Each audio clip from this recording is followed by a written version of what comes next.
News first channel ಹಾಗೂ ಡಿಜಿಟಲ್ನಲ್ಲಿ ಜಾಹೀರಾತು ನೀಡಲು ಈ ನಂಬರ್ಗೆ ಸಂಪರ್ಕಿಸಿ. ನಮಸ್ಕಾರ, ಸುದ್ದಿ ದಿನಕ್ಕೆ ಸ್ವಾಗತ. ನಾನು ರಾಹುಲ್ ದಯಾನ್. ಪ್ರಮುಖ ಸುದ್ದಿಗಳನ್ನ ನೋಡೋಕ್ಕೂ ಮುಂಚೆ ಈ ಕ್ಷಣದ ಹೆಡ್ಲೈನ್ಸ್.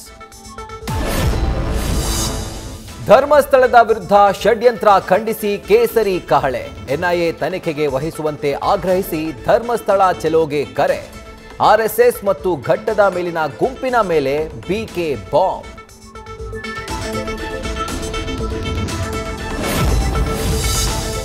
ಇಪ್ಪತ್ನಾಲ್ಕು ಗಂಟೆಗಳು ದೂರುದಾರನ ಮೇಲೆ ಹದ್ದಿನ ಕಣ್ಣಿಟ್ಟು ಎಸ್ಐಟಿ ತನಿಖೆ. ಮಂಡ್ಯ ಟು ತಮಿಳುನಾಡು, ಚೆನ್ನೈ ಹೋದ ಕಡೆಯಲ್ಲೆಲ್ಲ ಹುಡುಕಾಟ.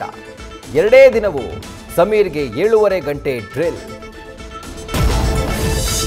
ನಾಡಹಬ್ಬ ಮೈಸೂರು ದಸರಾದಲ್ಲಿ ಜಾತ್ಯತೀತ ವರ್ಸಸ್ ಧಾರ್ಮಿಕ ಸಂಘರ್ಷ. ಭಾನು ಮುಷ್ತಾಕ್ ಆಯ್ಕೆಗೆ ಅಪಸ್ವರ, ಧಾರ್ಮಿಕ ಸೂಕ್ಷ್ಮತೆ ಎತ್ತಿ ಬಿಜೆಪಿ ಕಿಡಿ. ಆದರೆ ಸಂವಿಧಾನ ಪೀಠಿಕೆ ತೋರಿಸಿದ ಕಾಂಗ್ರೆಸ್.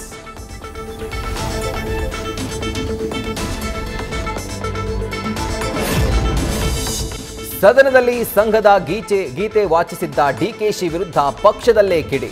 ಕ್ಷಮೆ ಕೇಳುವಂತೆ ಬಿಕೆ ಹರಿಪ್ರಸಾದ್ ಆಗ್ರಹ. ಕೆಲ ವಿಷಯ ಹೈಕಮಾಂಡ್ ಗಮನಕ್ಕೆ ಬರಲ್ಲ ಅಂತ ಸತೀಶ್ ಗರಂ. ನ್ಯೂಸ್ ಫಸ್ಟ್, ನಿರ್ಭೀತಿಯಿಂದ ನಿಮ್ಮ ಪರವಾಗಿ.